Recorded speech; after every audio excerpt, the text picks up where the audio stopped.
안녕하십니까. K나우 수요일 첫 소식입니다. 도널드 트럼프 전 대통령 재임 당시 미국이 북한과 핵전쟁을 심각하게 준비했던 것으로 나타났습니다. 트럼프 전 대통령이 2017년 7월 6일 북한에 대륙간 탄도미사일 ICBM 발사로 미국에 대한 북한의 도발 위협이 고조되자 대북 선제 타격론을 제기한 것은 잘 알려진 사실인데요. 당시 국토안보부 장관 고문을 지낸 마일스 테일러는 오는 18일 출간되는 저서에서 당시 트럼프 행정부가 북한과의 핵전쟁 가능성을 염두에 두고 실질적인 대비에 들어갔다고 적어 논란입니다. 테일러는 당시 제임스 매티스 국방장관이 상황실 회의가 끝난 뒤 전쟁과 같은 상황에 대비해야 한다고 경고했으며 당시 그는 심각했다고 말했습니다. 또한 국토안보부가 미국 본토가 절체절명의 위기에 있다고 가정해야 했다고 당시 분위기를 묘사했는데요. 북한의 핵미사일 위협은 현재 미국이 적국으로 받고 있는 직접적인 도전 중에 가장 심각한 것으로 전해지고 있습니다. 북핵 문제는 미국 내에서 갈수록 심각한 사안으로 인식하고 군사적 대응 방안이 끊임없이 모색되고 있을 것이라는 게 관계자들의 추측입니다. 한편 트럼프 전 대통령은 재임 중이던 2019년 2월 16일 백악관 로즈가든에서 남부 국경선 장벽 설치 문제와 관련한 연설을 하다가 갑자기 전임 대통령인 버락 오바마를 지칭해 그가 북한과 전쟁을 벌였을 것이라 생각한다고 말하기도 했습니다. 실제로 2016년 9월 9일 북한이 5차 핵실험을 강행하자 당시 오바마 행정부는 북핵 위협의 심각성이 한계선을 넘었다고 판단했습니다. 오바마는 그때까지 견지했던 전략적 인내를 기조로 했던 정책에서 탈피해 북한의 핵무기와 핵시설을 제거하는 방안을 모색했습니다. 당시 오바마 대통령의 지시에 따라 국방부와 정보기관은 북한 영토의 산재에 있는 핵무기와 관련 시설을 정밀하게 추적했고 이를 일거에 제거할 수 있는지를 복합적으로 분석했던 것으로 알려졌습니다. 당시 분석에 따르면 미국이 전격적으로 대북 군사 공격을 단행해도 북한이 보유한 모든 핵무기와 핵시설을 일거에 파괴할 수 없다는 결론에 도달해 군사작전은 취소됐는데요. 미국의 공격에도 북한에 공개된 핵시설의 85%가량만 파괴할 수 있다는 결론이 도출됐다고 합니다. 중국 해커들이 연방정보기관을 포함해 약 25개 기관의 이메일 계정을 해킹한 것으로 드러났습니다. 백악관은 11일 지난달 마이크로소프트의 클라우드 보안 이상을 확인해 마이크로소프트사에 통보했습니다. 보안 이상으로 기밀로 분류되지 않은 여러 시스템이 영향을 받은 것으로 전해지고 있는데요. 마이크로소프트는 내부 조사를 통해 스톰 0558이라는 이름의 중국 해커가 미 연방정보기관을 포함한 약 25개 기관의 이메일 계정에 침입해 이들 기관의 이용자 계정을 공격했다고 공지했습니다. 설명에 따르면 해커들은 5월 15일부터 MS 클라우드 컴퓨팅 환경의 보안 취약점을 이용해 피해 기관의 이메일 계정에 침입했습니다. 그들은 지난달 16일 마이크로소프트사가 조사를 시작할 때까지 약 한 달간 활동한 것으로 파악됐는데요. 해커들은 인터넷 이용자를 인증하는 데 사용되는 디지털 토큰을 위조해 무단으로 이메일 시스템에 접근한 것으로 조사됐습니다. 한 익명의 관계자는 이번 해킹 공격을 받은 이메일 계정 수가 제한적으로 현재 FBI 조사가 진행 중이지만 일단은 표적 공격으로 보이며 국방부나 정보기관, 군 이메일 계정 등은 해킹 공격을 받지 않았다고 밝혔습니다. 한편 당국은 이번 해킹 공격을 중국 스파이 활동의 일환으로 의심하고 있습니다.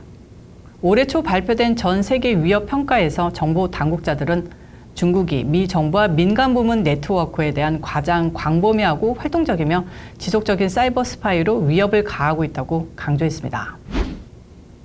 6월 소비자 물가지수 CPI가 2년 만에 최소폭인 3% 상승했습니다. 인플레이션이 예상보다 둔화세를 보이고 있지만 7월에 추가 금리 인상은 단행될 것으로 예상됩니다. 노동부는 CPI가 지난해 같은 달보다 3%, 전월보다 0.2% 각각 올랐다고 밝혔습니다. 이는 지난 2021년 8월 이후 가장 적은 수치인데요. 전년 대비 CPI 상승폭은 5월보다 1%포인트 둔화한 겁니다. 에너지 물가지수는 1년 전보다 16.7% 하락해 전체 물가지수의 오름폭을 제한한 것으로 분석됩니다. 같은 기간 휘발유는 26.5%, 천연가스는 18.6%, 연료유는 36.6% 각각 급락했습니다. 다만 전월 대비로는 에너지 물가가 다시 재상승한 것으로 나타났습니다. 식료품 물가지수는 전년 동월보다 5.7%, 전월보다 0.6% 각각 올라 둔화 추세 속에서도 오름세를 이어갔습니다. 또한 주거 비용도 올랐습니다. 주거비용은 전년 같은 달보다 7.8% 올랐고 이외에 자동차 보험, 레크레이션, 신차도 1년 전보다 여전히 큰 폭의 오름세를 유지했습니다. 인플레이션 둔화세가 1년째 이어지고 있다는 이날 발표는 연준에 다소 안도감을 줄 수 있을 것으로 보이는데요. 다만 오는 25일에서 26일 열리는 7월 연방공개시장위원회 FOMC 정례 회의에서 연준은 예정대로 0.25%포인트의 추가 금리 인상을 단행할 것이란 관측이 여전히 우세합니다. 미국서 사업하기 좋은 곳으로 노스캐롤라이나가 1위, 버지니아가 2위, 테네시 3위, 조지아 4위, 미네소타가 5위를 차지했습니다. CNBC는 매년 사업하기 좋은 주를 인력과 경제, 비용과 자본, 친기업 행정 등을 종합해 평가를 하는데요. 미 동부 쪽에서 버지니아가 2위, 매사추세츠 15위, 일리노이 17위, 뉴저지 19위, 뉴욕 20위, 메릴랜드는 22위에 랭크됐습니다. 버지니아주는 교육에서는 1위, 자본 접근 4위, 친기업 6위 등 높은 점수를 받았지만 사업비와 생활비가 많이 들어 선두로 올라서지는 못했습니다. 1위를 차지한 노스캐롤라이나는 2년 연속 1위를 차지했는데요. 3위 테네시는 인프라 3위, 경제와 교육에서는 각 5위를 기록했습니다. 4위인 조지아는 인프라에서는 1위, 5위 미네소타는 인프라 3위, 기술혁신 4위 등에서 높은 점수를 받았습니다. 뉴욕의 경우 기술혁신 5위, 자본 접근 6위, 경제 12위로 양호했으나 역시 사업비와 생활비가 많이 들어 토탈 22위에 그쳤습니다. 메릴랜드는 22위에 올랐는데 기술혁신 7위, 생활보건환경 11위를 기록했습니다. 기술혁신과 자본 접근에선 1위를 차지한 캘리포니아는 사업비용면은 45위, 친기업 행정에선 47위 등 토탈 25위로 랭크됐습니다. 메가밀리언스 복권 추첨 결과 1등 당첨자가 또 나오지 않아 새 당첨 금액이 5억 6천만 달러가 됐습니다. 어제 11일 저녁 메가밀리언스 복권 추첨 결과가 나왔는데요. 어제 1등 당첨금 5억 달러가 걸렸던 추첨에서 당첨 번호는 10, 17, 33, 51, 64 그리고 메가 넘버 5였습니다. 메가 넘버를 제외한 나머지 5자리 숫자를 맞춘 복권은 캘리포니아, 사우스다코타, 위스콘신에서 3장이 판매됐습니다. 하지만 6자리 숫자를 맞춘 복권은 한 장도 판매되지 않았습니다. 이로써 마지막 1등 당첨자가 나온 이후 어제까지 24번 추첨을 하는 동안 한 번도 1등 복권이 나온 적이 없습니다. 한편 5자리 숫자를 맞춘 복권 소지자는 세금과 수수료 등을 제외하고 36만 5,095달러를 받게 됐습니다.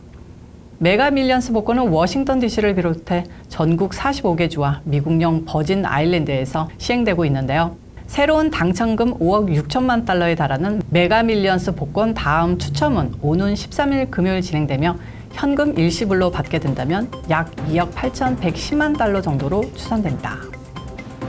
이상으로 7월 12일 K나우 뉴스를 마칩니다. 시청해주신 여러분 고맙습니다.